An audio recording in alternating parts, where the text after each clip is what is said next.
2029లో వచ్చేది మళ్లీ కాంగ్రెస్ సర్కారే అన్న సీఎం రేవంత్. పంచాయతీ ఎన్నికల్లో గెలుపుతో రాష్ట్రంలో మార్పు మొదలైందన్న మంత్రి వివేక్. ఇలాంటి టాప్ 10 తెలంగాణ వార్తలను ఇప్పుడు చూద్దాం. కొడంగల్ నియోజకవర్గంలో పర్యటించిన సీఎం రేవంత్ రెడ్డి బీఆర్ఎస్ పై నిప్పులు చెరిగారు. తాను రాజకీయాల్లో ఉన్నంత వరకు సీఎం కుర్చీలోకి కల్వకుంట్ల కుటుంబాన్ని అధికారంలోకి రానివ్వనని శపథం చేశారు. 2029లో మళ్లీ రాష్ట్రంలో కాంగ్రెస్ సర్కారే ఏర్పాటవుతుందని ఇదే తన సవాలన్నారు సీఎం రేవంత్. కేటీఆర్, హరీష్ ఇంకెంతమంది ఏకమైనా తెలంగాణలో మళ్లీ కాంగ్రెస్దే అధికారమని సీఎం రేవంత్ స్పష్టం చేశారు.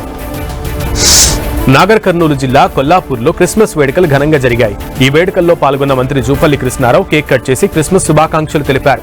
ప్రపంచవ్యాప్తంగా యేసుక్రీస్తు ప్రబోధనలు మార్గదర్శకమని, ప్రేమ, సమానత్వం, సన్మార్గం చెప్పడమే కాదు ఆచరించాలన్నారు. క్రైస్తవులకే కాక యావత్ మానవాళికి ప్రేమ, శాంతి, సేవాభావాలను పంచే పండుగ క్రిస్మస్ అని కొనియాడారు.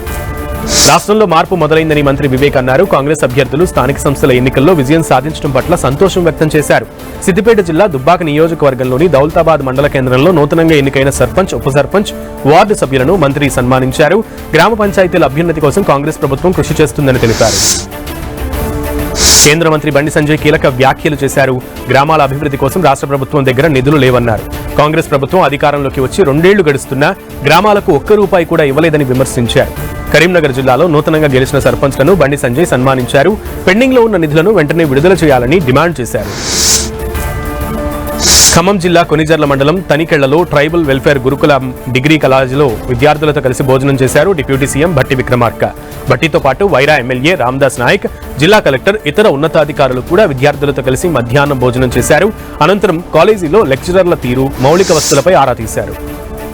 భద్రాద్రి కొత్తగూడెం జిల్లాలో పర్యాటకానికి విస్తృత ప్రచారాన్ని కల్పించేందుకు నిర్వహించే ఏరు 2025 కార్యక్రమంలో భాగంగా కలెక్టర్ జితేష్ వి పాటిల్ పాల్వంచ శ్రీనివాసగిరిని సందర్శించారు. అధికారులు, క్రీడాకారులు, యువత, విద్యార్థులతో కలిసి మెట్ల ద్వారా కొండపైకి ఎక్కారు. 10 రోజుల పాటు జిల్లాలోని పర్యాటక ప్రాంతాల్లో పర్యటిస్తూ పర్యాటక అభివృద్ధి కోసం తగిన ప్రచారాన్ని కల్పిస్తానని కలెక్టర్ తెలిపారు. హైదరాబాద్ కోకాపేటలోని మాజీ మంత్రి హరీష్ రావు నివాసంలో క్రిస్మస్ వేడుకలు ఘనంగా జరిగాయి. క్రైస్తవ సోదరులతో కలిసి కేక్ కట్ చేసి పండుగ సంబరాల్లో పాల్గొన్నారు.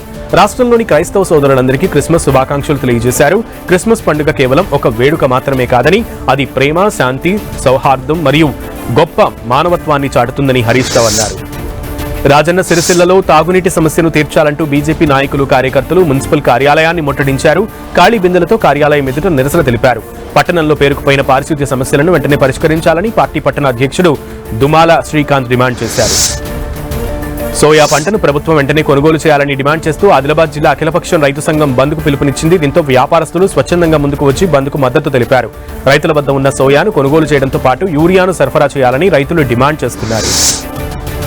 తెలంగాణ డీజీపీ శివధర్ రెడ్డి నియామక ఉత్తర్వుల రద్దుకు నిరాకరించింది తెలంగాణ హైకోర్టు. 2 వారాల్లోగా డీజీపీల ప్యానెల్ లిస్టును యూపీఎస్సీకి పంపాలని తెలంగాణ ప్రభుత్వాన్ని హైకోర్టు ఆదేశించింది. సుప్రీంకోర్టు గైడ్లైన్స్ మేరకు ఇది ఉండాలని ప్యానెల్ లిస్టును పంపి కౌంటర్ దాఖలు చేయాలని ప్రభుత్వాన్ని ఆదేశించింది.